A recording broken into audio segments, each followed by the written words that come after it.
At 11 o'clock that night, Jiang Hanyu suddenly posted a new update on his social media feed. The moon is so beautiful tonight, like someone's eyes. The accompanying photo was a night view taken from the rooftop of a luxury mansion. I was just about to hit like when a comment popped up underneath. Dude, your wife can see this. A few seconds later, Jiang Hanyu's post vanished. But not long after, I saw the same photo on Baisusu's Instagram, with the caption, "Watching the moon on the rooftop with a certain architect. He said the moon looks like my eyes tilde." Jiang Hanyu called me back almost immediately. In the past, I would have immediately taken a screenshot and confronted him. But this time, I just stared quietly at the screen, waiting for the call to end on its own. When Jiang Hanyu got home, I was curled up on the sofa reviewing case files. He tossed his car keys onto the entryway console and shrugged off his suit jacket. "Why aren't you picking up?"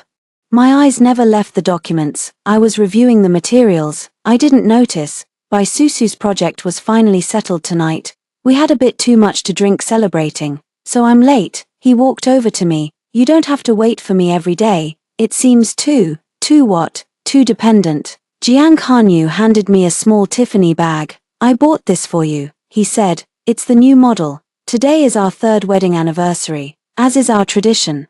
I booked the same French restaurant where we had our first date. I even cancelled an important court hearing, but he never showed up. I ended up eating a dinner for 2 all by myself. "Thanks," I said, taking the bag and immediately setting it down on the coffee table.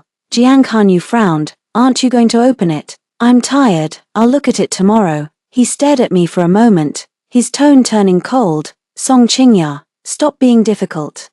Buying gifts was Jiang Hanyu's go-to method of apology. Accepting the gift meant, in his mind, that any unpleasantness was automatically swept under the rug. "I'm not being difficult," I said, closing the case file and getting up to return to the bedroom.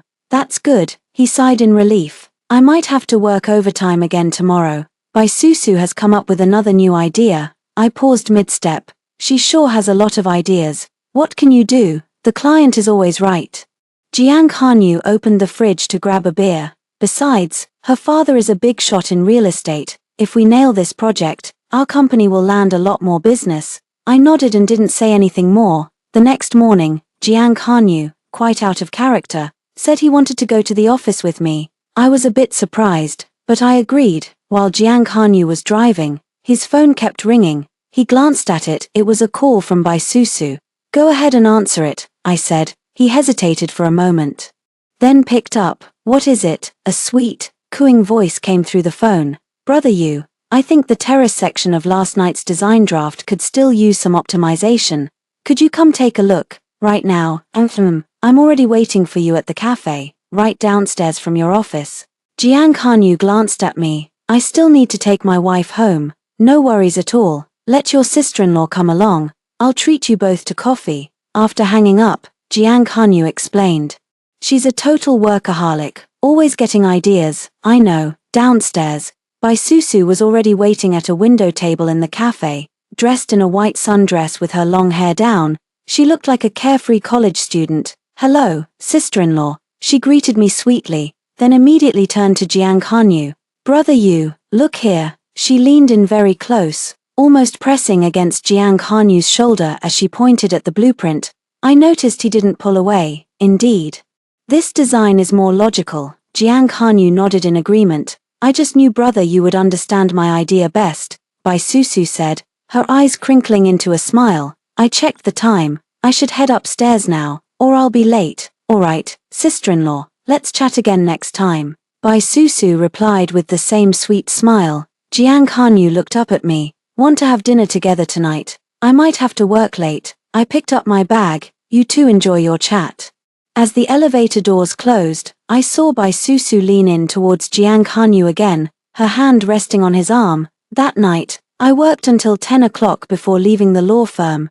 Jiang Hanyu texted to say he was still working overtime and told me to go home first. I bought a few things at the convenience store by the entrance to my neighborhood. Just as I stepped out, a familiar black Audi drove past. It was Jiang Hanyu's car. Sitting in the passenger seat was Baisusu.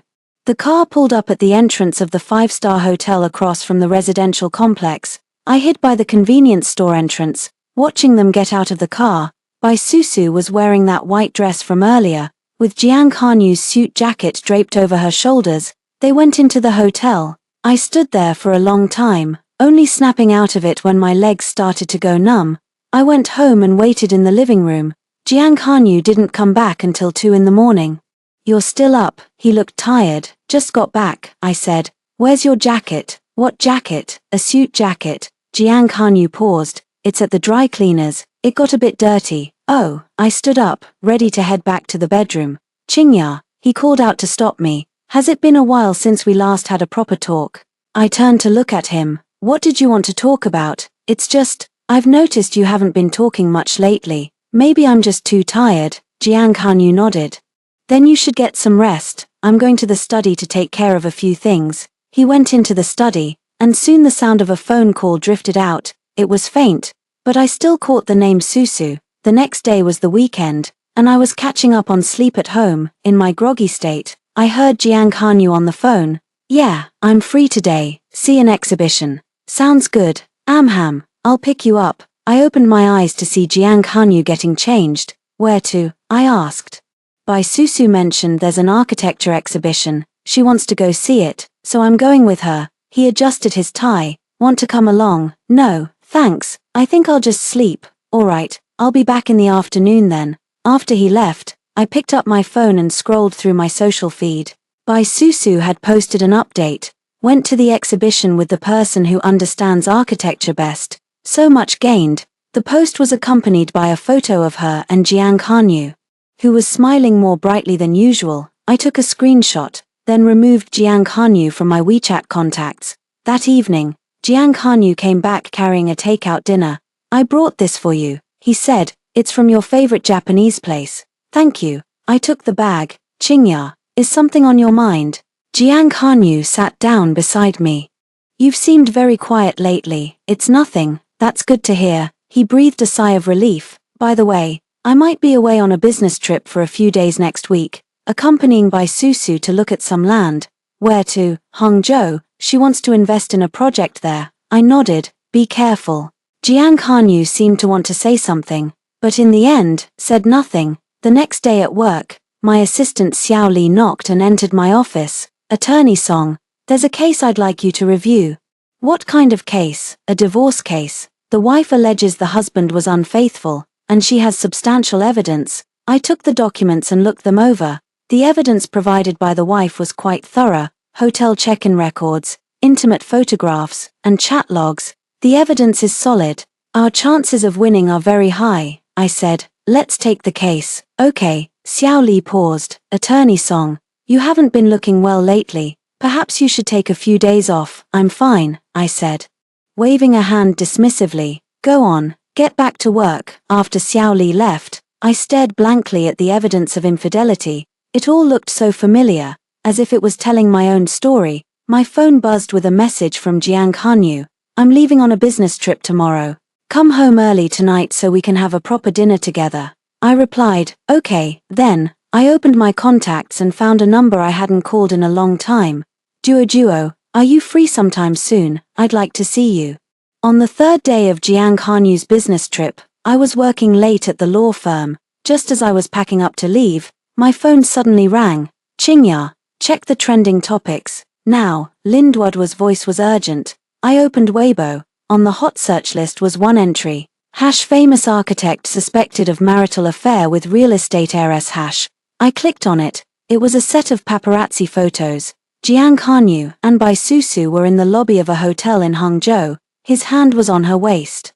And the two of them looked very intimate. The comment section is going wild. "Isn't that Jiang Kanyu? I thought he was married." Bai Susu has no shame, knowing full well he has a wife. The world of the rich is truly messy. I turned off my phone and went back to clearing the table. "Qingya." Lin Duo called to me over the phone. "Are you still there?" "I'm here." "Ah, are you okay?" "I'm fine. Do you want me to come over and keep you company?" "No need. I'm heading home right now." After hanging up, I packed my things and got ready to leave. My phone rang again in the elevator. Jiang Kanyu. I didn't answer. He called 5 times in a row, and I ignored every single one. Finally, he sent a text. "Qingya, don't believe those photos online. I can explain." I put my phone on silent, I got home, took a shower, changed into my pajamas, and settled on the sofa to watch TV. At 11 o'clock at night, the lock clicked. Jiang Hanyu appeared at the door, looking weary from his journey.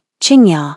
He practically burst in. Why aren't you answering my calls? I kept my eyes on the TV screen. I'm watching a movie. Those photos online, I saw them. Jiang Hanyu breathed a sigh of relief. So you know they're all fake, right? The reporters deliberately shot them from misleading angles to stir up hype. Oh, really? Of course. He said urgently. Bai Susu and I are just colleagues. It's purely a professional relationship. I turned to look at him. You rushed back overnight just to explain this to me. I was afraid you'd get the wrong idea. I don't have the wrong idea, I said. You're tired. You should get some rest. Jiang Hanyu was taken aback. You're really not angry. Why would I be angry? He seemed unconvinced, testing the waters as he said, so, I should continue with my business trip tomorrow. Your work schedule is up to you. Jiang Hanyu's expression darkened. Song Qingya, what's with this attitude of yours? What attitude? You're being so cold, like a total stranger. I turned off the TV and stood up, heading for the bedroom. I'm tired. Wait. Jiang Hanyu grabbed my wrist. Qingya, is there something wrong between us? I looked at his hand. What do you mean? You've changed. How have I changed? You used to care about where I was, who I was with. Now you don't ask about anything. I let out a soft, bitter laugh. Didn't you say I was too dependent? Jiang Hanyu was left speechless. I changed. And now you're not happy with that either. I pulled my wrist back. Jiang Hanyu, what is it that you actually want? I want the old you back. The old me. I looked at him. Which version? The one who cooked for you every day and waited for you to come home? The one who dropped everything at work because of a single call from you? Or the one who pretended not to see when I found you flirting with other women? Jiang Hanyu's face grew increasingly grim. What are you talking about? I'm stating the facts. When have I ever been flirting with another woman? I walked over to the coffee table and picked up the unopened Tiffany box. When did you buy this? On our wedding anniversary. I opened the box. Inside was a necklace. I held it up for him to see. This model was discontinued last year. Jiang Hanyu froze. This was meant for someone else, wasn't it? You sent the wrong one. I placed the necklace back in its box. Jiang Hanyu, if you're going to lie, at least be convincing. His mouth opened, but no words came out. I walked past him, went into the bedroom, and closed the door behind me. The next day was Saturday, and I was catching up on sleep at home. In my drowsy state, I could hear Jiang Hanyu on a phone call in the living room, his voice urgent. What? There are new photos online again. I opened my eyes and picked up my phone to check. The trending topics had updated again. This time, it was photos of Jiang Hanyu and Bai Susu in a hotel room. While there weren't any particularly intimate gestures, the fact that they were in the same room together spoke volumes. The comment section exploded. It's confirmed. This is straight up cheating. His poor wife. His whole architect persona is totally ruined. Bai Susu really has no shame. I turned off my phone and just kept lying there. Jiang Hanyu's irritated voice came from the living room. I told you, it's not what you think. We were just discussing work. A moment later, the bedroom door was pushed open. Jiang Hanyu stood in the doorway, his expression grim. Qingya, you're awake, There are new photos online again. I saw them. Jiang Hanyu walked over and sat on the edge of the bed. Do you trust me? I looked at him. What do you want me to believe? Believe me. I have absolutely nothing to do with Bai Susu. Alright, I believe you. Jiang Hanyu breathed a sigh of relief, but quickly grew tense again. You really believe me? I really do. Then why are you still so distant? I sat up. I'm not being distant. You are. Jiang Hanyu stared at me. You've been different ever since that night. What night? The day I came home very late. I thought for a moment. Our wedding anniversary. Jiang Hanyu nodded.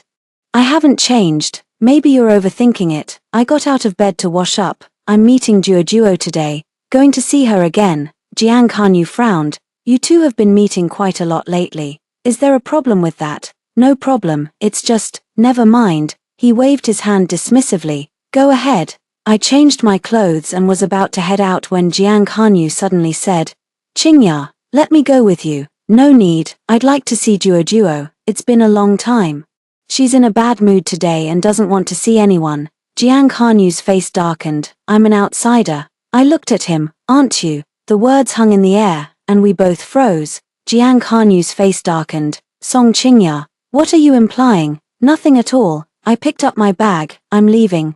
Lin Duo asked to meet me at the cafe near the hospital. She was on duty today and only had an hour for a break. You look like you've lost weight, Duo said, looking at me with concern.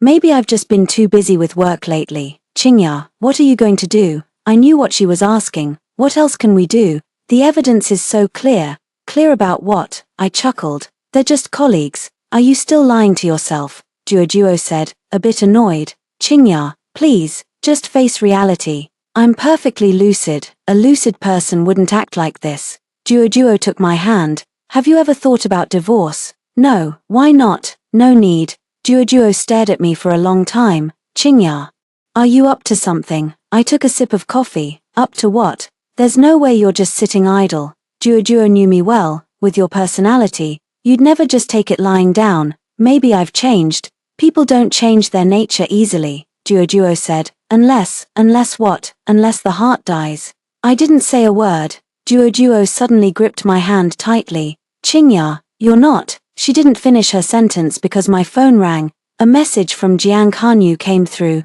Qingya, I'm working overtime at the office. I might be home very late tonight. I replied, okay. Then another message came through. Things are really blowing up online lately. It's not a good time for me to meet with Bai Susu, so the project might have to be put on hold for a while. I stared at this message for a long time. What's wrong? Duo asked. It's nothing. I put my phone away. Duo, how long do you think it takes for someone to truly give up all hope? Duo was taken aback. What I mean is, how long does it take to go from loving someone to not loving them anymore? It varies from person to person, Duo said cautiously. Some people move on quickly, while others can't let go for a lifetime. Then which kind am I? Duo looked at me, her eyes filled with pity. Qingya, you already know the answer in your heart, don't you? I just smiled and didn't answer. That night, I waited at home for Jiang Kanyu. He said he was working overtime. But someone posted a photo on social media. In an upscale restaurant, Jiang Kanyu and Bai Susu were sitting at a corner table with a candle lit between them. I took a screenshot and then unfriended that person. Jiang Kanyu came home at 11. You're still up. He seemed to be in a good mood. Just finished reviewing the case files. I closed the folder. Long day at the office. It wasn't too bad. He walked over and kissed my forehead. It's the weekend tomorrow. Fancy going out for a bit? Sure, where to? Anywhere you want. I thought for a moment. How about the Civil Affairs Bureau? Jiang Kanyu was stunned. The Civil Affairs Bureau? What for? Running an errand? What kind of errand? I looked him in the eye. Divorce. The living room fell silent. The only sound the ticking of the clock. Jiang Kanyu's face gradually paled. What did you say? I said, let's get a divorce. Why? His voice trembled slightly. No reason. There must be a reason.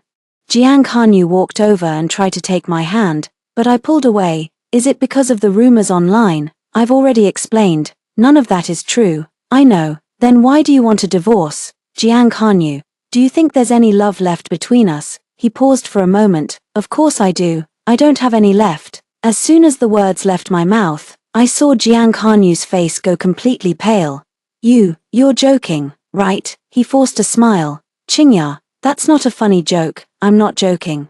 I stood up. Jiang Kanyu, it's over between us. When did it start? He asked. When did you stop loving me? I thought for a moment. A long time ago. Then why are you only telling me now? Because I've been waiting for you to see the light. See the light about what? About who it is you truly love.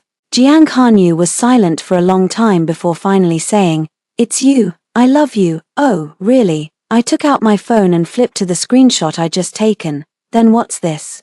His face darkened even more when he saw the photo. Qingya, are you following me? I'm not following you. Someone showed it to me. I put my phone away. Jiang Kanyu, just admit it. You don't love me anymore. His mouth opened and closed. It's just, she's a client. You don't need to explain. I cut him off. An explanation would only make you sound more hypocritical. Jiang Kanyu suddenly grabbed my hand. Qingya, let's not get a divorce, okay? I promise I'll never see Bai Susu again. Do you really think the problem is Bai Susu? Then what is the problem? The problem is your heart is no longer with me. I withdrew my hand. Jiang Kanyu, you can't force affection. You should understand that. I don't understand, he said, agitated. We've been married for 3 years. And our relationship has always been good. Why do you suddenly want a divorce? Good, I scoffed. Jiang Kanyu, do you even believe that yourself? For the past 3 years. How long has it been since you last showed me any genuine care? How long since you remembered our anniversary? How long since we've shared a proper dinner together? Jiang Kanyu opened his mouth to speak, but in the end, no words came out. You know it in your heart. There's been no love between us for a long time, I said. A divorce would be a release for both of us. Jiang Kanyu suddenly dropped to his knees. Qingya, please, don't leave me. I looked at the man kneeling on the ground. My heart utterly unmoved. Jiang Kanyu, 3 years ago, if you had begged me like this, I would have forgiven you instantly, I said, squatting down to look at him. But now, it's too late. It's not too late. It's never too late, he said, grabbing my hand. Qingya, give me one more chance. I gave you many chances, I said, standing up, but you let me down every single time. Not this time. Jiang Kanyu, do you really think I can trust you again? He looked at me, despair in his eyes. Qingya, think it over carefully. I turned to go back to the bedroom. If you agree to an uncontested divorce, we can part ways amicably. If you don't, I'll file for divorce. You've already hired a lawyer. I turned to look at him. I am a lawyer myself. The next morning, when I woke up, Jiang Kanyu was already gone. A note was left on the table. Qingya, I've gone to the office. We'll talk tonight. I threw the note in the trash, finished washing up, and headed to the law firm. You're looking much better today, Attorney Song, said Assistant Lee. Am I? Yes, you seem much more relaxed overall. I smiled but didn't reply. I handled a few cases this morning. At noon, Lin Duo called and said, I heard you had it out with Jiang Kanyu last night. How did you know? I have a friend at their company. They said Jiang Kanyu was in a terrible state today, flying off the handle all day. Oh, Qingya, are you really sure about this? Yes, is there anything I can do to help? Not for now. After hanging up the phone, I went back to work. At 3 in the afternoon, my assistant knocked and entered. Attorney Song, there's a gentleman here to see you. Who is it? A Mr. Jiang. He says he's your husband. I thought for a moment. Show him in. Jiang Kanyu walked into the office.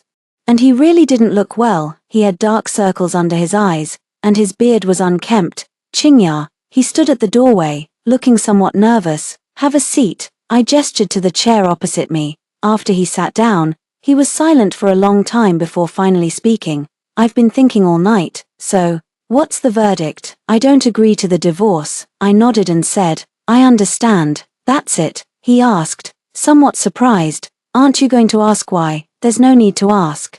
I produced a document. This is the petition. I'm filing it with the court this afternoon. Jiang Kanyu's expression changed.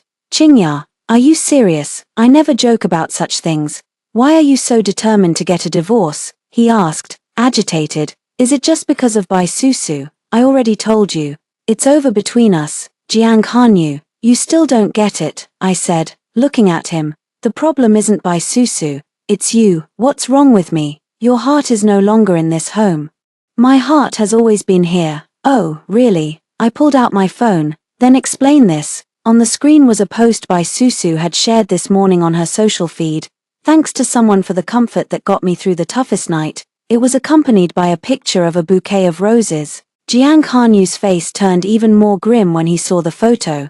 This is a misunderstanding. Still want to explain. I put my phone away. Jiang Kanyu, aren't you tired? What, isn't it exhausting? Having to placate me while also taking care of her. Jiang Kanyu fell silent. You really don't have to go through all this trouble, I said, standing up. Just pick one. I choose you, he said in a rush. Too late. I picked up my bag. I have other matters to attend to. Please leave. Qingya, he blocked my path. Do you have to be so heartless? Heartless, I laughed. Jiang Kanyu, do you even know what heartless means? Heartless is abandoning your wife on your wedding anniversary to be with another woman. Heartless is having an affair and then pretending nothing happened. Heartless is getting caught and then turning it around to blame your wife for not understanding. Jiang Kanyu was left speechless by my words. Now do you understand what heartlessness is? I walked past him and headed out. Jiang Kanyu, let's get a divorce. Let's end this with some dignity. Qingya, he called after me, you'll regret this. I stopped in my tracks and looked back at him. Jiang Kanyu, the only thing I regret in this marriage is that I didn't wake up to the truth sooner. I went to the courthouse this afternoon and filed the complaint. The clerk told me that Jiang Kanyu, as the defendant, would be served a summons, and the court date is set for 1 month from now. When I got home, Jiang Kanyu was already waiting for me. He was sitting on the sofa with a stack of documents in front of him. What's this? I asked. A list of assets, he said, standing up. Qingya, if you're really going through with the divorce, then we need to settle the division of property clearly. I picked up the document and looked it over. Jiang Kanyu had left the majority of his assets to me, including this apartment. There's no need for this. I set the document down. I only want what's rightfully mine. Qingya, I'm giving all of this to you. Consider it my way of making amends. Amends for what? To make up for the hurt I've caused you these past 3 years. I looked at him and saw genuine remorse in his eyes. Jiang Kanyu, don't you think it's a little too late to be saying this now? I know it's late, he said, looking at me. Qingya, but I still need to say it. I admit I was wrong. I truly neglected you these past 3 years. And then I hope to make it right. How? Start over. I shook my head. We can't go back. Jiang Kanyu, why can't we go back? Because the trust is gone. I looked at him. Jiang Kanyu, you know what? When I found out you cheated, I wasn't even that angry. I just felt exhausted. Yes, I'm exhausted, I said, sitting down. So tired I don't want to fight anymore, or try to salvage anything. I just want it to be over. Jiang Kanyu's face turned deathly pale. Qingya, are you really not going to give me any chance at all? I gave you chances, I said, many of them. But every single time, you chose someone else. I never chose anyone else. Then what does Bai Susu mean to you? Jiang Kanyu fell silent. Jiang Kanyu, face the truth. I stood up. There's already someone else in your heart. We can't go back to the way we were. He looked at me, despair in his eyes. Qingya, I really don't want a divorce, but I want to. As I said those words, I felt a sense of relief like never before. Yes, I want a divorce. I want to start over. I want a new life, free from betrayal and lies. 1 month later, the court was in session. Jiang Kanyu sat in the defendant's seat, looking haggard. Bai Susu was also there, seated in the public gallery. The judge asked both parties if they were willing to mediate. Jiang Kanyu said yes. I said no. Ms. Song Qingya, please state your grounds for divorce, said the judge. I stood up and said, Your Honor, the defendant, Jiang Kanyu, maintained an improper relationship with a third party, Bai Susu, during our marriage, which constitutes a serious breach of the duty of marital fidelity. I have evidence to support this. I submitted the evidence I had gathered, hotel check-in records, intimate photographs, bank transfer records, and chat screenshots. Jiang Kanyu's lawyer attempted to refute the claims, but the evidence was irrefutable, leaving them with no grounds for denial. Defendant Jiang Kanyu, how do you respond to the plaintiff's allegations? The judge inquired. Jiang Kanyu stood up, glanced at me, and said, Your Honor, I admit my wrongdoing.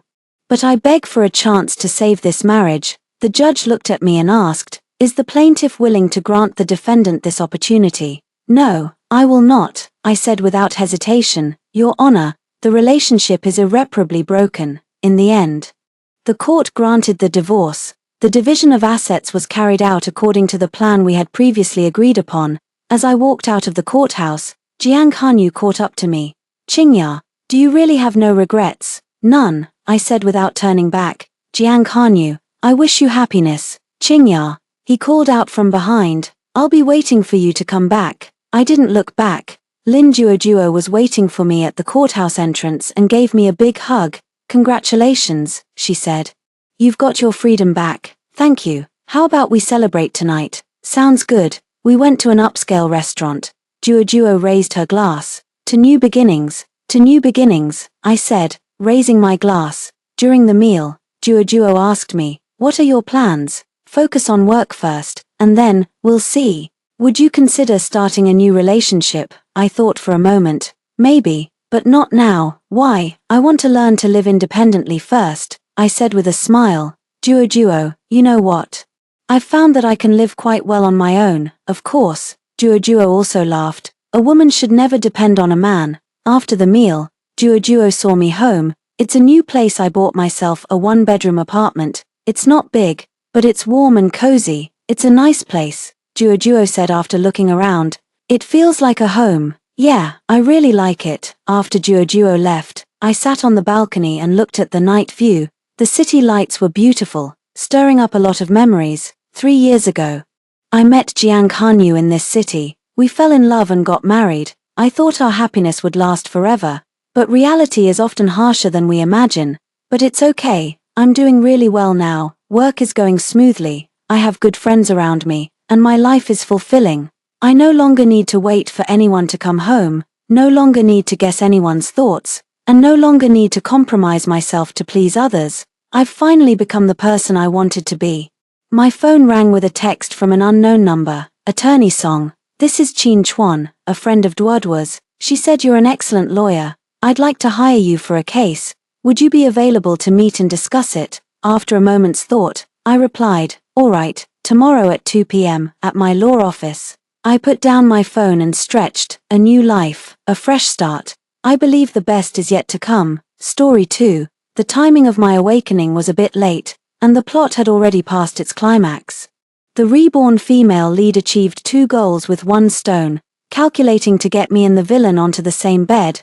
The book stated that for the rest of my life, I would be forced to be bound to the villain, torturing each other. I would live in regret, watching the male and female leads be together forever. But I looked at the man in front of me. His eyes were filled with hidden pain and brokenness. He brought back everything I had casually mentioned, yet he remained silent, only wanting to get closer to me and wipe away my tears. In the end, his trembling hand was retracted despite being so close. Hello, everyone. Welcome to my channel. Subscribe us to read wonderful novels every day. Now the story begins. Perhaps the current situation wasn't that bad.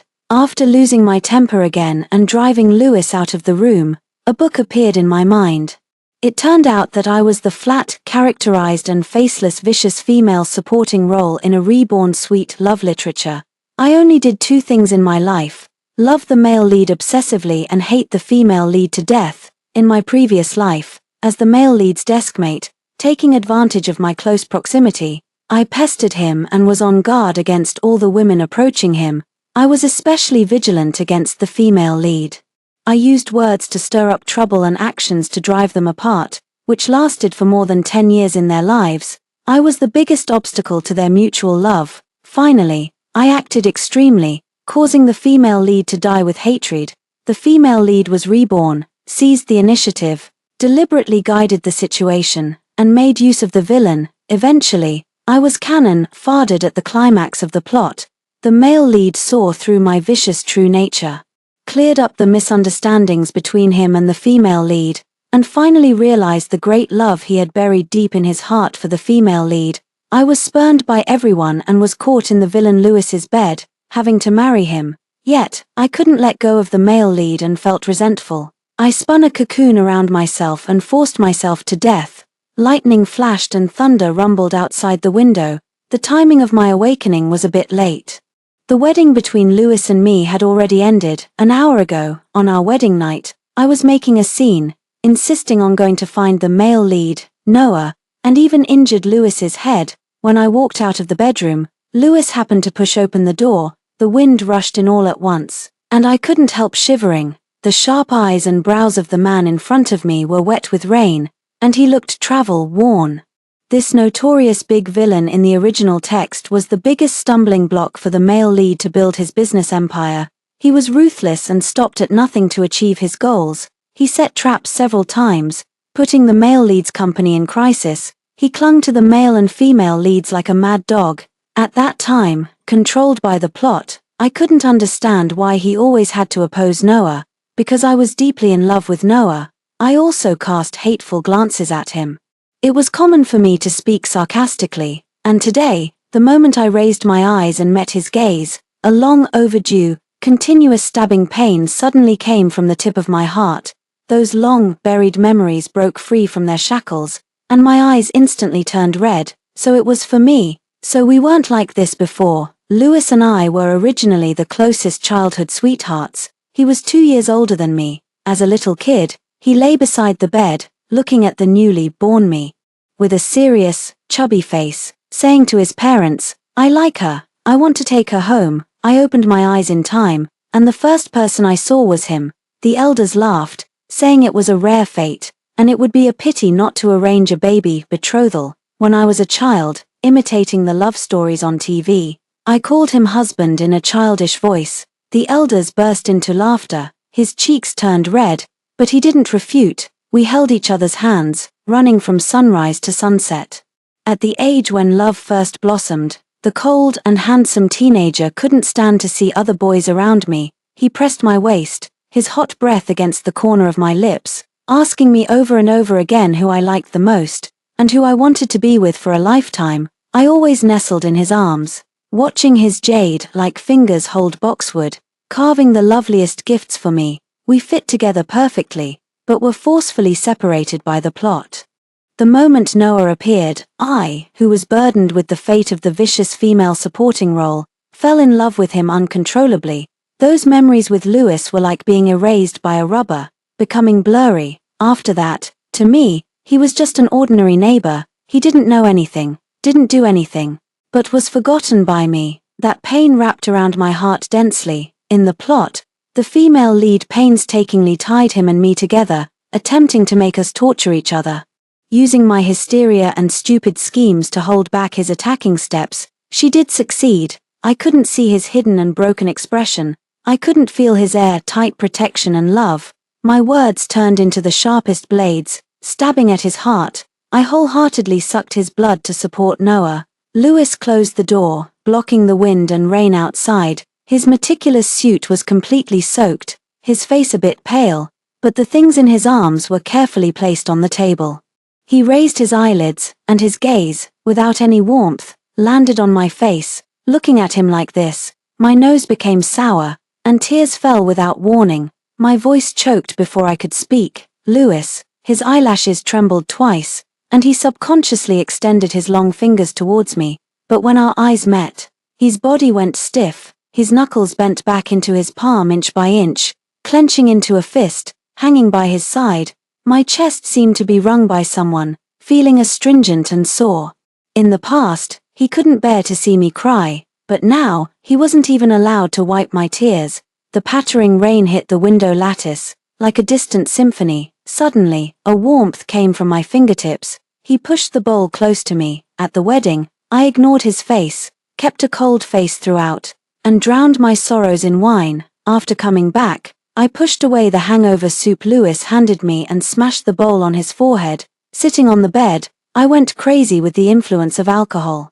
Grabbed his collar, and cried, begging him to send me back to Noah's side. I threw away all the dinner he prepared, saying bluntly that all the delicacies couldn't compare to a bowl of wontons I ate with Noah. He took my casual words in anger seriously and was drenched in the pouring rain. Seeing that I didn't move, Lewis pulled out a sarcastic smile, as if self-mocking. "Noah landed in Shanghai at the beginning of our wedding. Your stomach can't be left empty.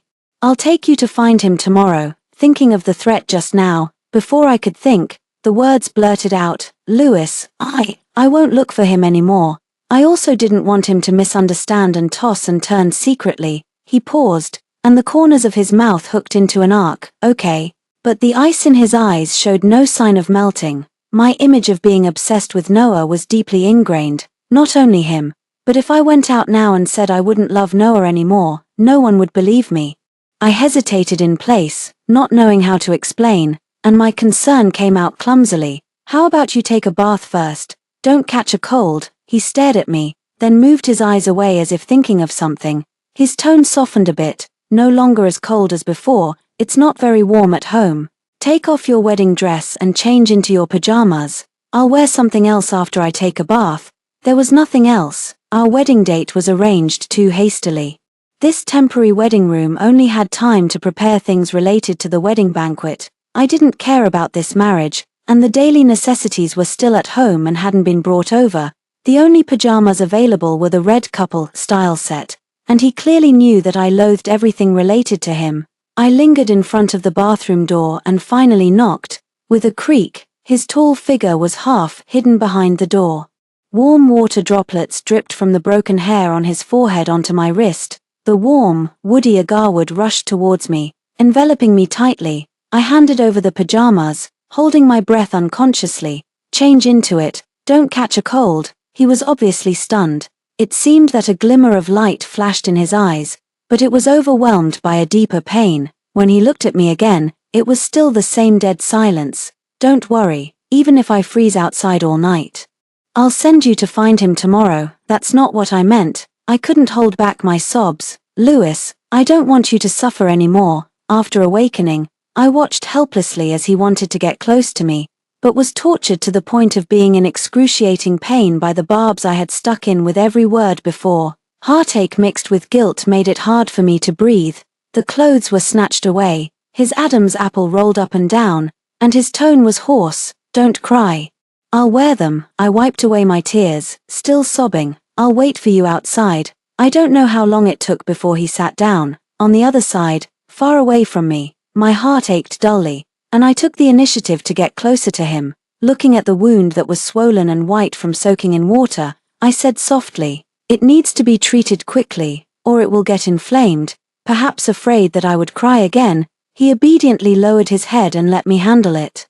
There was no first aid kit, and I only found a band-aid left in my bag at some unknown time. We were very close, with our heads touching. Just like every day in the past, I was a bit dazed, and my fingertips rubbed the edge of his wound, but he held my palm and pushed it back to my lap. "Auntie isn't here today. I've made the bed. You go to sleep first." "Where are you going?" "I'll go to the study to deal with work." I grabbed his clothes, not letting him move, and my tone was full of grievance.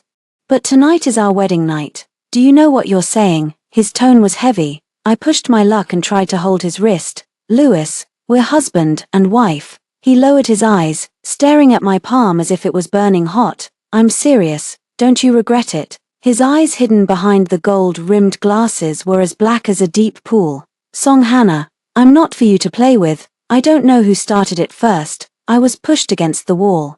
His heavy and hot body squeezed and pressed me. All my breath was taken away, and my legs were so weak that I could hardly stand. In a dizzying moment, I was thrown onto the bed. He caged me in his arms like a wild beast, showing no restraint in his possessiveness and desire for me. He seemed to want to crush me into his bones. Gasping sounds spilled from our intertwined lips and teeth. At the most passionate and inseparable moment, he buried his head in my neck. Suddenly, he hugged me tightly and said in a low voice, "Enough." Without any warning, he propped himself up and wrapped me tightly in the quilt.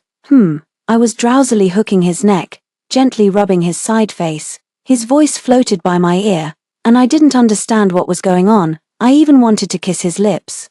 But he pressed the corner of my mouth with his knuckles. The cool touch gradually woke me up. I didn't miss the half-lowered eyes, the fleeting vulnerability in them. My blushing face gradually turned pale. "What's wrong?" His fingertips lingered on my eyebrows, and his voice trembled. "Hannah, enough." My heart sank and panicked. I could clearly feel his restlessness. Why would he rather endure the pain and distance himself from me, who had finally gotten close to him? "I'll give him the project."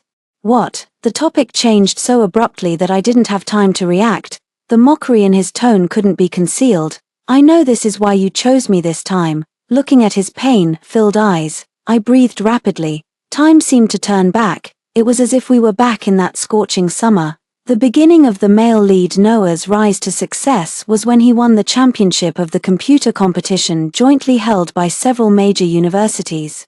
He not only got his first pot of gold in life but also got to know many big shots in the industry. But the plot only wrote about the result and didn't mention that at that time, there was a gap he couldn't cross to win the championship. Lewis's figure firmly blocked his way. His creativity and other things were inferior to Lewis's in every way. He was extremely worried about this, with dark circles under his eyes, and I couldn't stand to see him frustrated and disappointed, so I made use of Lewis. I started to be kind to him, speaking softly, and took the initiative to care about him. His flattered expression was deeply engraved in my mind. I thought I would have to put on 100% act to deal with him. Unexpectedly, he surrendered with just a smile from me. He seemed to know that my feelings were false, but his defenses were vulnerable and couldn't resist my approach. In full view of everyone, between him and Noah, I firmly ran towards him. It was the first time since Noah appeared in my world. I didn't notice his red-rimmed eyes, only thinking that the time was right, looking at his gentle eyes as he looked at me. I didn't even want to hide. Are you my boyfriend? You can say so if you admit it, then will you listen to me? Yes, okay. Withdraw from this competition and give the championship to Noah. He was still holding the gift he wanted to give me, and at this moment, his hand drooped dejectedly. The doll that I liked very much but couldn't catch even after spending all my money rolled to the ground, covered in dirt. The harsh sunlight stabbed through the gaps between the leaves mercilessly. He didn't move, his handsome face was extremely pale, and his voice was barely audible. Hannah, is this why you chose me? 8. I stood there blankly, my face cold. Lewis, I'm sorry. To him, every time I contacted him was with ulterior motives. Every time I showed kindness, it was ill-intentioned. Every time his sincerity was trampled into the mud. No need to apologize, I was willing. His fingertips were close at hand but then retracted. Instead, he handed me a tissue. I trembled, wanting to throw myself into his arms, but he pushed my shoulders away. After a moment of silence, his hands still wiped my wet cheeks. It's very late. Go to rest. He straightened up, wanting to give me the bedroom. I grabbed his hand, with a heavy nasal voice. Don't leave. The light shone on the top of his head, leaving a thick shadow. I'm scared alone. His breathing was clearly audible. Finally, he sat back following my strength. Go to sleep. Early the next morning, the phone buzzed beside the pillow. I rubbed my eyes and fumbled to answer it. Hannah, I heard you were looking for me everywhere. Hearing this voice, I woke up suddenly. In just a few days, he had become so unfamiliar to me that I didn't feel the slightest ripple in my heart. It was as if all those unrequited loves in the past were just a dream. Noah, if it weren't for the plot, how could I have been entangled with him until death? He didn't notice anything wrong, and his voice still carried a smile. Hannah, was your wedding not happy? If you really want to see me, come, I'm at. Suddenly, a soft sound came from outside. I looked up and saw Lewis standing at the door, holding breakfast, his tall and slender figure upright. Noah was still talking. But I didn't listen to a single word and hung up directly. Finished, Lewis walked in and said calmly. My breath caught, and I felt like I'd been caught doing something wrong. Finished? No, I hung up on him. I didn't say anything more. I sat up, clutching the quilt. I stared intently at the expression on his face. My voice getting smaller and smaller. Have breakfast. These two simple words were thrown out, and it was hard to tell if he believed me or not. After breakfast, I tied it up briefly. I hesitated, looked at him, and finally picked up the car keys. Shall we go? Let's go. Our voices overlapped. He had a blank expression, looking cold and distant. I was stunned for a moment and then followed him closely to the car. Watching him reach for the car door, I suddenly grabbed his hand. Let me drive. You still have an injury on your arm. I later found out that his arm was also cut by me. He just wrapped it hastily with a tie and didn't deal with it further. We can't delay any longer. On the way, I secretly glanced at him several times, but he was always looking at the rear view mirror, not noticing anything.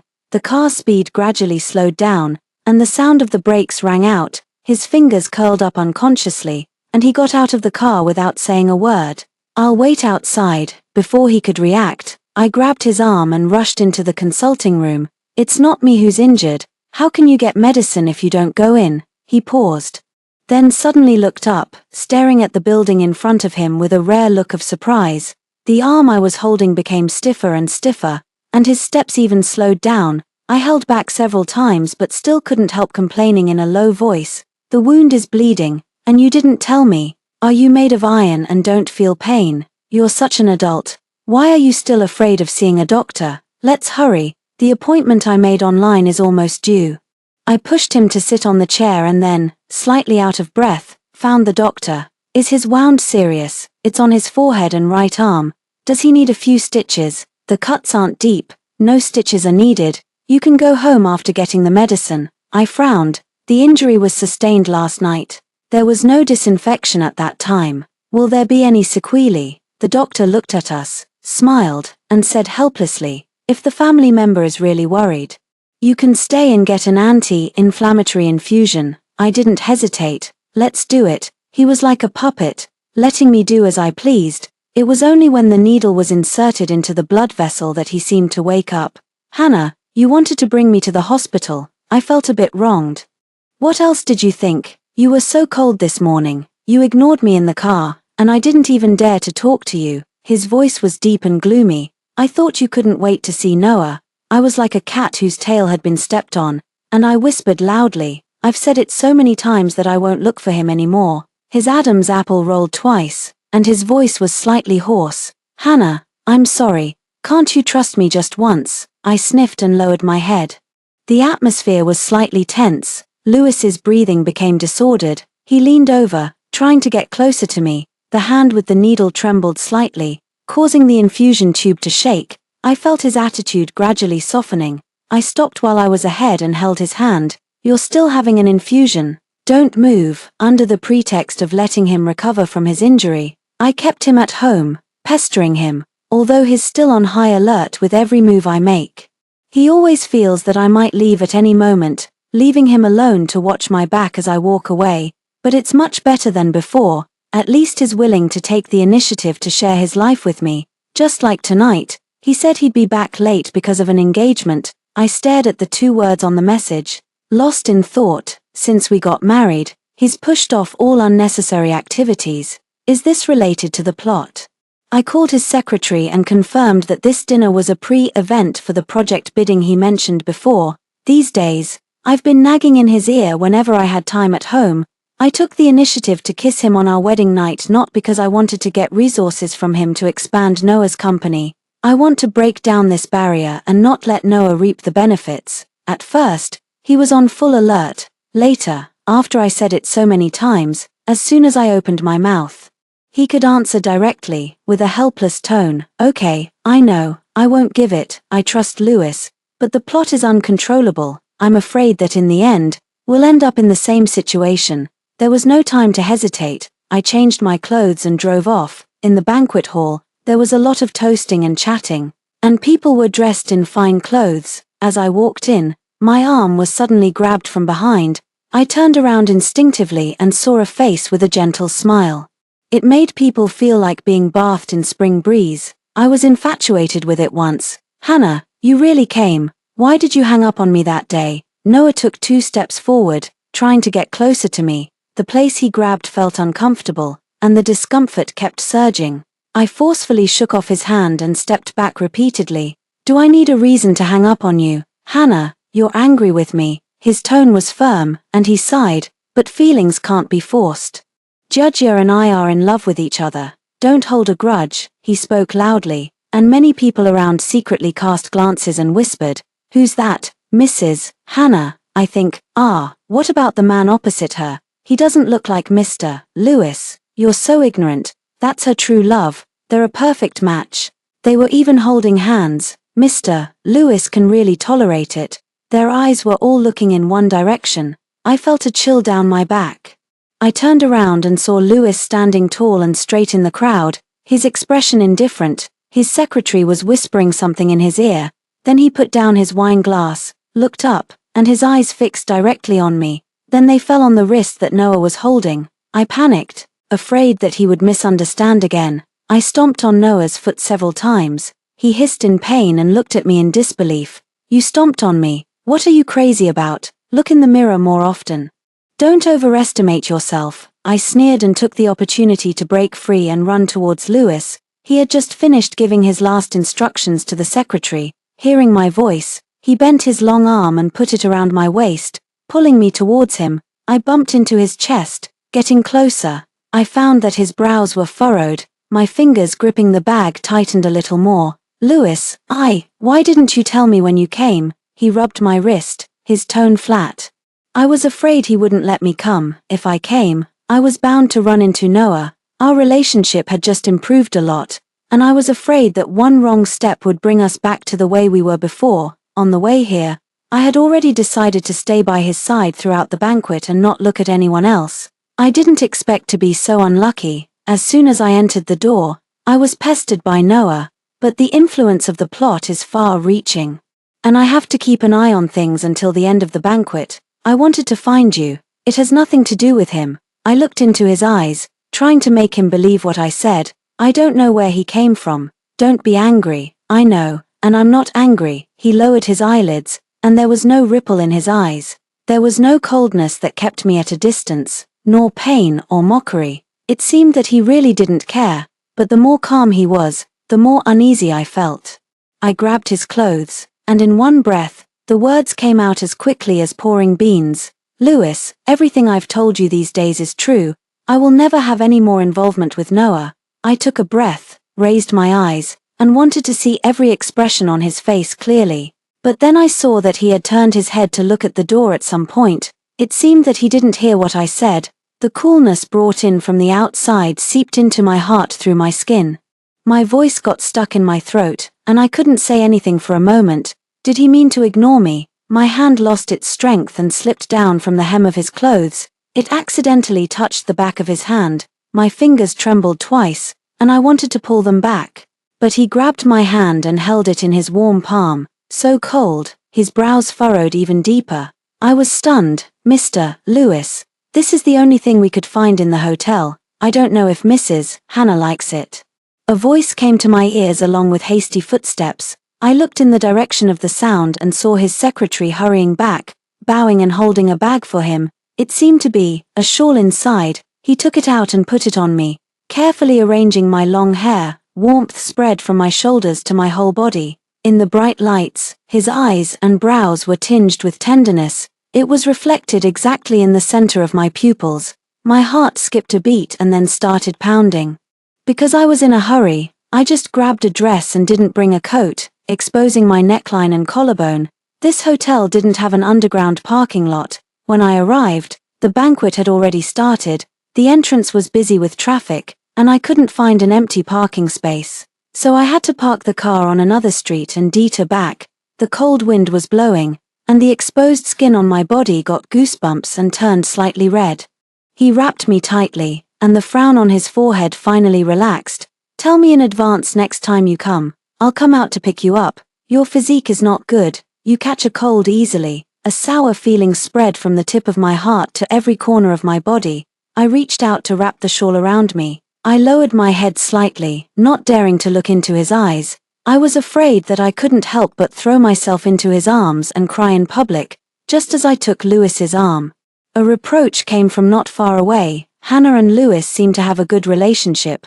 What are you worrying about? My eyebrows twitched involuntarily. I raised my eyes and saw the two people in front of me getting closer. It was Noah and the female lead, Diana. Noah's eyes fell on our interlocked hands, and the deliberately fake gentle smile reappeared. Hannah has always been the type to only share good news and keep bad things to herself. She keeps everything in her heart. Even if things are really not good, we wouldn't know. He was being insinuating. The arm I was holding trembled slightly twice. It seemed that he wanted to pull it out. I subconsciously held it tighter and whispered in his ear, "What are you doing? They're provoking us. Don't we want to show them how good our relationship is?" Lewis's eyes were dazed for a moment. Between him and Noah, I had never unswervingly chosen him, even in their conflicts. Because of me, he didn't get the upper hand. He also had to endure the cold stares from me when I was on the opposite side.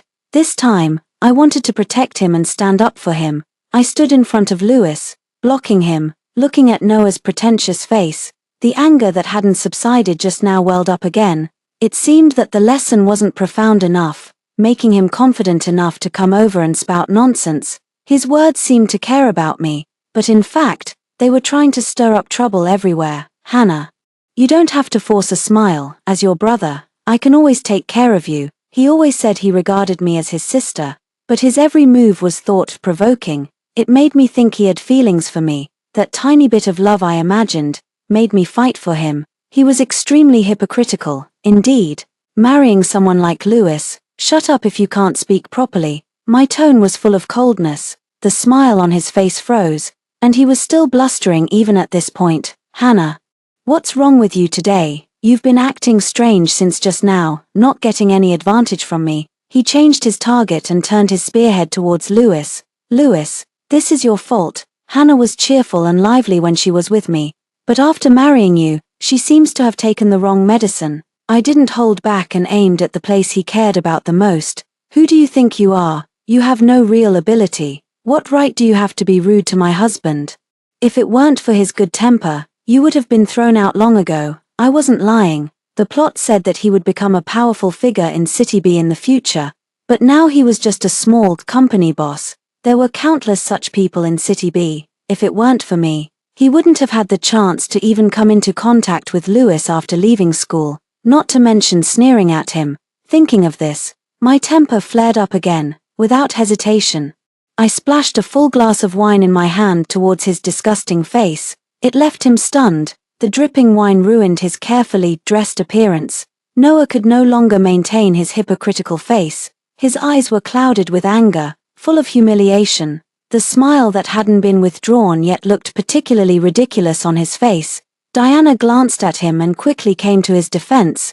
Hannah, you can't say that. Times change. Maybe one day you'll lose your good days and have to come and beg us. Oh, why are you arguing? The hotel owner rushed over and stopped Diana from charging forward. He wiped the cold sweat from his forehead and forced a smile to smooth things over. Quickly apologized to Mrs. Hannah. She's drunk and talking nonsense. Mrs. Hannah, please forgive them this time. I didn't respond. I hooked Lewis's little finger and leaned against him, looking up at him. He slightly curled the corner of his mouth and handed me a glass of water. Have some water to moisten your throat. Then he raised his eyelids and looked at the people in front of him. His cold tone was unhurried but struck everyone's heart. Whether it's the truth or a lie, everyone knows in their heart. But there's one thing you need to be clear about. She will never have that day. In the second half of the banquet, Lewis socialized and talked about cooperation with others. I was impatient to listen to those polite and insincere words. I ran to the small flower hall to seek some peace. The heating in there was on full blast. I folded the shawl and placed it on the table. Sitting there, I propped my chin up and took a few more glances at the delicate flowers in full bloom. The intoxicating fragrance of the flowers filled the air. But moments later, a familiar heat suddenly welled up in my body. My heart skipped a beat, and my legs gradually went weak. My gaze shifted and stopped at the air conditioner vent. The aroma in this hall wasn't just from the flowers. No one but Diana would use such a cheap trick. Perhaps she had noticed at this banquet that the development between Lewis and me wasn't going as she expected, so she resorted to her old tactics and added fuel to the fire. I wondered what else she had arranged later. At this moment, the sound of footsteps grew closer. A waitress peeked her head in, then bent down and crouched in front of me gently. Mrs. Hannah, are you not feeling well? Let me take you to the lounge. I stared at her for a long time, feeling that her face was very familiar. The moment she reached out to help me, the scene of being tricked into marrying Lewis a month ago flashed through my mind. Diana must have looked down on me so much that she didn't even bother to change the person. I stared at this waitress for a long time. She became so nervous that her eyes darted around and her fingers trembled. Only then did I reach out and put my hand on her arm, smiling and saying, "Let's go." I followed her and took a few steps forward. She went to open the door, standing in front of me. I quickly took out the stun gun from my bag and gave her a shock on the back of her neck.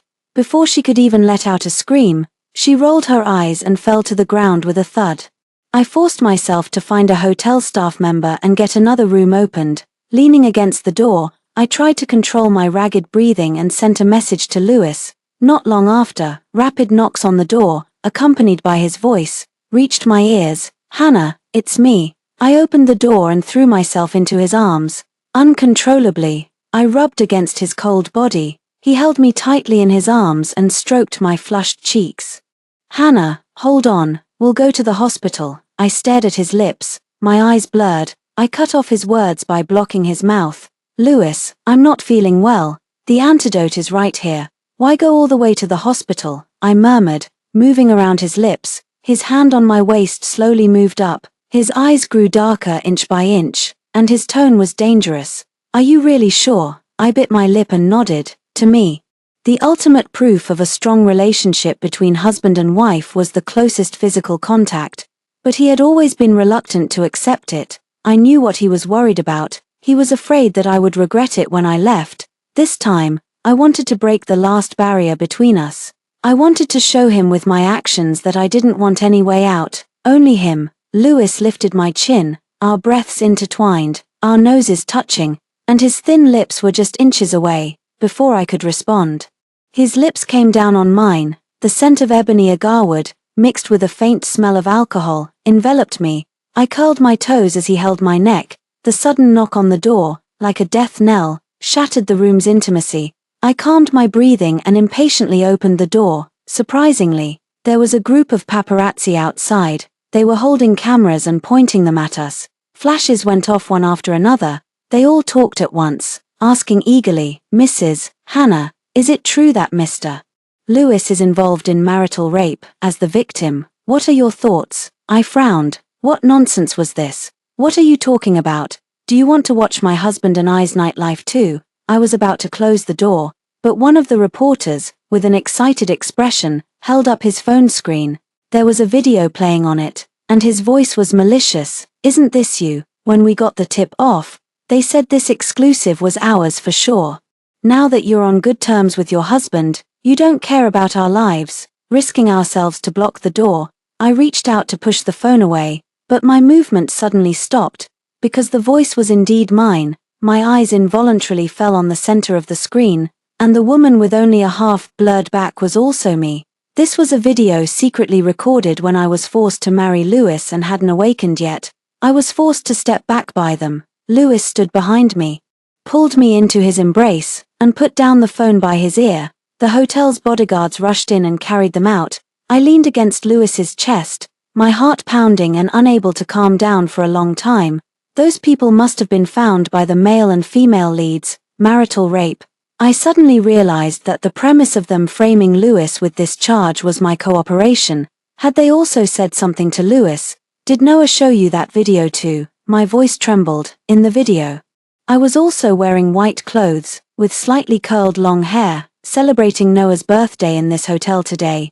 "Yes." His chest vibrated as he spoke. "And what did I say at that time?" Still controlled by the plot, I was desperate to please Noah, without any sense of shame or bottom line. I was eager to show my loyalty to Noah, saying that I would try a different method this time. First, soften Lewis's attitude and get closer to him day by day. Finally, give him a heavy blow and make him carry the charge of marital rape, which he could never wash away in his life. So everything before was just a prelude. They were waiting for me here. "Why did you still come?" I looked up at him, tears welling up in my eyes, unable to hold them back. What if I was still as vicious and stupid as before? What if I was really setting a trap for him? Then his whole life would be ruined. He didn't know that I was controlled by the plot before. In just 1 month, my sudden change would make it more reasonable to suspect that I had ulterior motives. Noah and Diana were insidious and vicious. They turned my kindness to him after awakening into evidence of my calculating him. They tightly held the throats of Lewis and me. "Over the years, I've been following behind you. This is the first time you've looked back and given me a response. So when you asked me to trust you, I did. I believe that you won't have any more contact with others. And I believe that you won't hurt me again." There was a flicker of light in his eyes as he looked at me. The video was real, and my emotions at that time were also real. There was no knife held to my neck, and my tone was full of insults and belittling. It must have been so difficult for him to convince himself that I was being duplicitous. My heart felt as if it was being kneaded roughly. It was as if there was an irritating gas in front of my eyes, making my nose sour as well. Tears rolled down silently. What I said in the hospital last time was just to gradually rebuild his trust in me. I never expected that he would treat me as candidly as he did when we were kids. Over 10 or 20 years, I could always melt the ice in his heart. I lay on his chest, and the thumping sound of his heart resonated with mine. Once, I had broken his heart into 1,000 pieces. Now, just because of the little bits of sweetness in this month.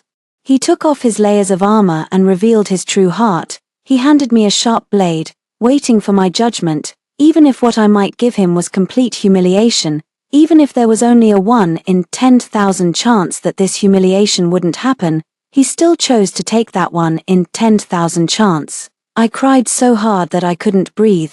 "Lewis, that was me.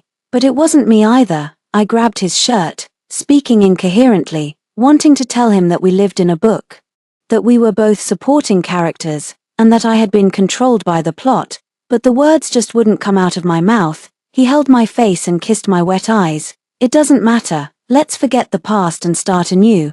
As the intense emotions subsided, the physical discomfort welled up again. I couldn't help but groan. Lewis, I want some water. The rustling sound went away and then came closer. I curled up on the sofa and unconsciously opened my mouth slightly. But what pressed against me was a warm lip. As his Adam's apple rolled, cold water was passed into my mouth. I couldn't control myself and hugged him, craving more. Slowly, we got closer and closer. The sound of fabric tearing was like a bugle call. The scent of ebony agarwood invaded all my senses from all directions. My dilated pupils, looking at the dress thrown on the ground, slowly refocused. I put my arms around his neck and, breathing evenly, asked, "Today, did you not like me dressed like this? I won't wear it like this in the future, Hannah. My opinion doesn't matter, as long as you like it." And today, he closed his eyes, as if it was hard to say, "I just saw him standing next to you. Those people said you two were a good match, and that he was the one you loved deeply. I was insanely jealous. I didn't want to lose my composure in front of you. So I had to use something as an excuse to hide my emotions that were about to get out of control." My heart instantly melted, becoming soft. I placed his hand on my chest. The heartbeat, like a small drum tapping, was telling him with every beat, "Listen, this is the sound of my love for you." His fingers twitched and clenched into a fist. The friction of our skin made the temperature rise. A dark color shrouded his eyes. It was a danger that I was completely unaware of. His hot breath fell on my ear, with a hint of gritted teeth. "Hannah, you know exactly how to push my buttons." I looked at his expression and only then realized I might be in trouble and wanted to run away. But it was already too late. Later, I sobbed and cried out, "I'm so tired. No more. I don't want it anymore." "Who don't you want anymore?" He forced me to touch his tense muscles. "Hannah, do you think I can let you go now, these days?" He had been so composed that I almost forgot that plundering and controlling were in his nature. He led me step by step into the whirlpool of desire, making me lose the ability to control myself. The wind didn't stop, and the night was still young. Huddled in his arms, I still couldn't sleep soundly. I had dreams all night. The scenes that passed by seemed to be the plot near the end of the book. Noah's business territory expanded too quickly. And he offended both those who could be offended and those who couldn't. Those people who were pushed to the edge would do anything. Diana and I were tied to the edge of a cliff by them. Those people forced Noah to make a choice between us. He didn't hesitate and took Diana away. The kidnappers originally wanted to push me off. But at the last moment, they changed their minds. They grinned wickedly and hung me up high. They demanded other benefits from Noah, for 3 days and 3 nights. I hoped that Noah would come back to save me, but the conditions couldn't be agreed upon. The kidnappers finally lost their patience. A syringe filled with heroin was pressed against my neck, just a hair's breadth away. Lewis, who rushed back from abroad, redeemed me. In my dream, I finally saw what price he paid for this. 3 words that cut through the paper. It made his core assets completely change hands. To save me, he almost gave away everything he had. That's why he ended up in utter defeat. And in another room, the kidnapper suddenly changed his face and shook hands and hugged Noah and Diana.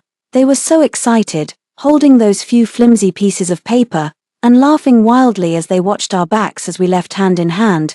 So it turned out that all of this was a conspiracy against us. 19. I gasped and sat up abruptly. The spot beside me was cold. Lewis seemed to have gone out long ago. I jumped out of bed and couldn't wait to find him. My body couldn't stop shaking. The door opened and closed, and I fell into a warm embrace. Lewis caught me. He carried me to the table, placed his hands on either side of me, and said softly, "What's wrong?" I sniffed, feeling his body temperature. "Where did you go?" "I went to take care of some things." "Did you have a nightmare?" He wiped the cold sweat from my forehead. "I dreamed that I was almost going to die." His expression turned serious. "What exactly happened?" I closed my eyes. "Lewis, you must be careful of Noah and the people around him. They have bad intentions." He gently stroked my long hair and replied softly, "Okay." We were about to leave the hotel, I suddenly thought of those reporters and the video. I shook his arm. With all that commotion, is everything okay? Don't worry, I've taken care of it all. I heaved a sigh of relief. Last night, Noah and the others, they had two plans. If I abandoned you, the men they found would break into your room. Lewis's eyes were bottomless, with a surge of darkness. If I went to confront you, there would surely be an argument, and the reporters would burst through the door. You were drugged, which would confirm my so-called crime. They were too arrogant. Believing that I would definitely believe the video and not thinking of a third possibility. We loved each other enough and trusted each other enough not to fall into their trap of sowing discord, as we were about to go out. The hotel owner chased after us. Mr. Lewis, Mrs. Hannah, I'm sorry, Black, didn't entertain you well and made you frightened. I turned my head and the moment I saw him, I felt as if I had fallen into an ice cellar. My body, nestled in Lewis's arms, trembled non-stop. Lewis held my hand tighter and subtly protected me behind him. He quickly exchanged a few polite words with him, then half hugged and half led me to the car. I leaned against the back of the seat, breathing rapidly. Lewis. The person I dreamed about last night was him. He colluded with Noah and also harmed you. Now everything was clear. Why the ventilation vent in the hotel could be used. Why the new room I opened was found so quickly. It was really hard to guard against. He held me to comfort me. Don't be afraid, I'll be careful. He would take these seemingly groundless ramblings to heart, because he trusted me unconditionally. He started the car and drove further and further away, but looking outside, I realized it didn't seem to be the way home. Lewis glanced at me and said, I'll take you to the hospital first.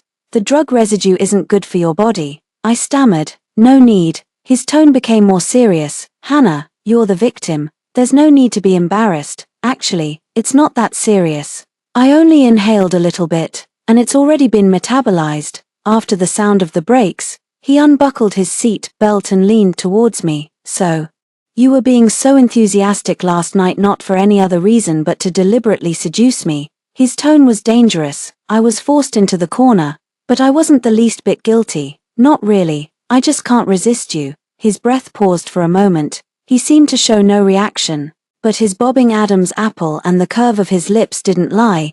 It wasn't just me who couldn't resist. After that day, it was hard to tell whether I was clinging to him or he was clinging to me.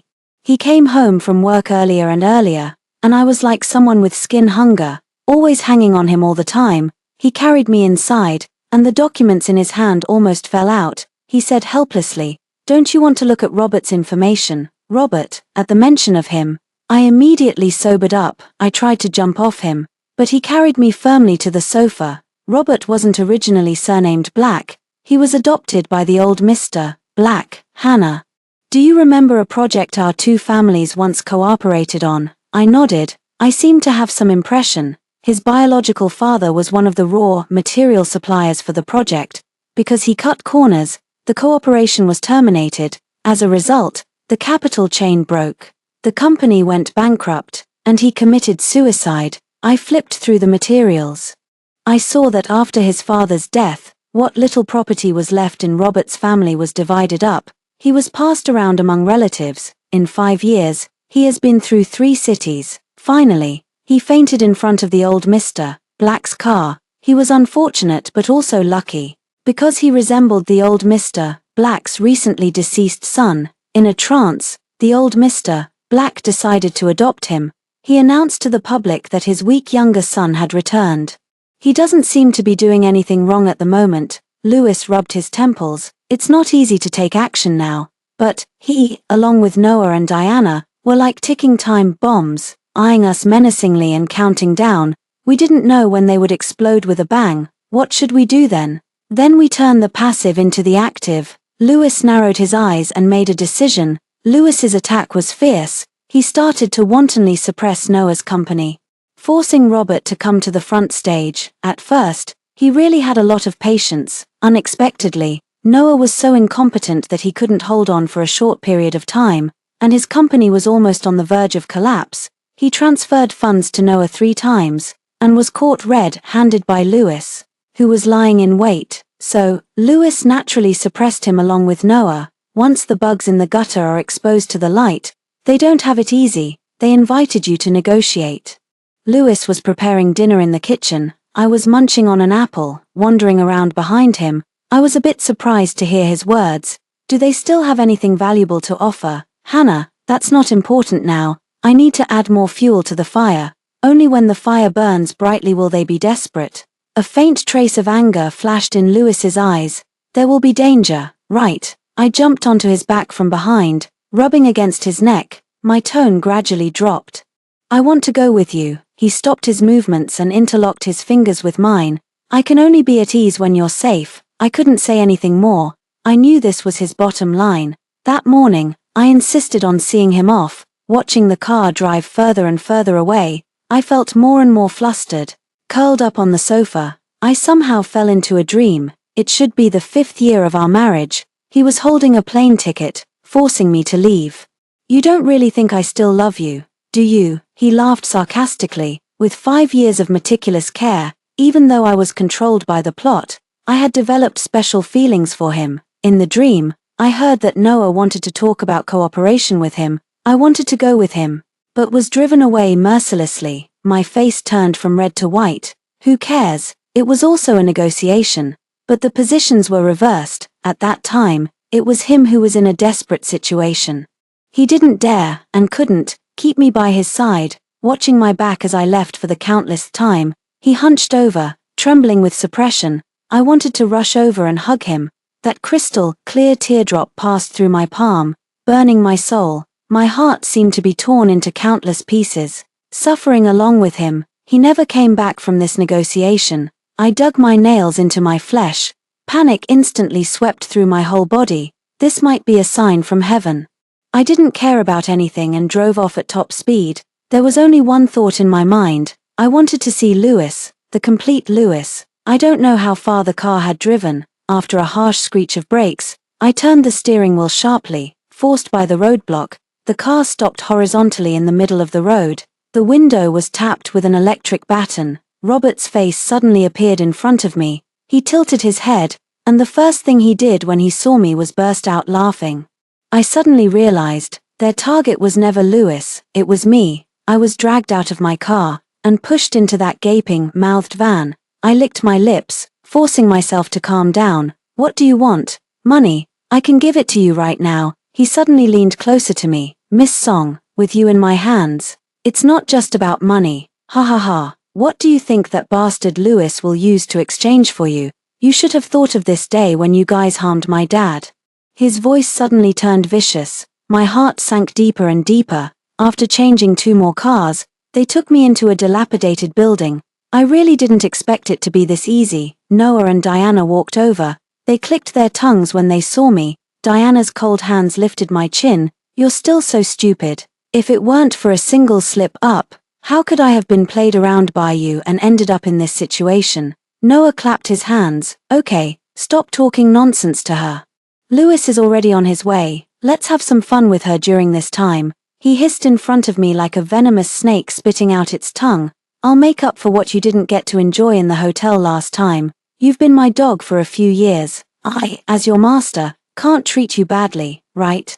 As soon as he finished speaking, 5 big men came out from behind, laughing lewdly. These 3 inhumane people also burst out laughing, but I was unresponsive, as if I didn't care. Now you know you're scared. Look, this bitch must be trembling inside. Diana couldn't contain her mania.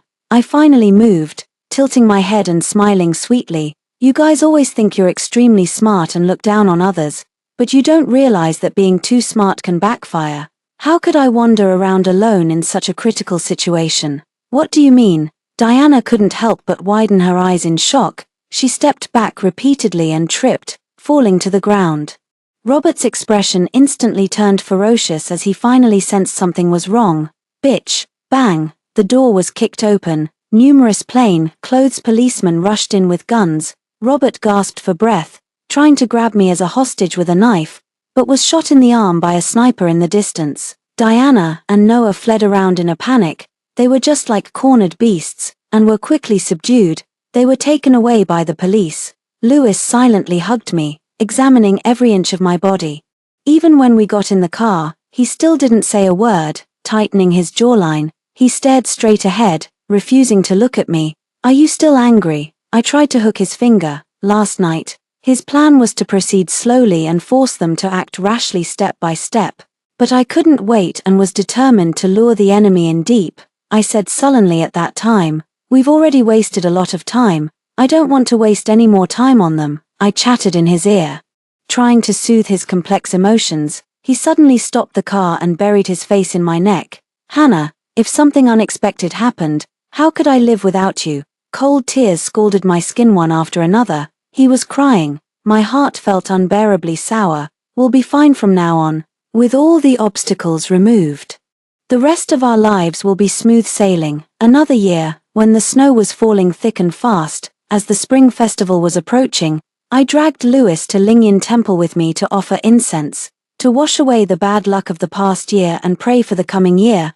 I piously bowed 3 times. Then I went to the marriage hall to offer incense. Looking at the tall and upright marriage tree, I wrote something in a bold and flowing hand on the red cloth. I directed Lewis to hang it high up.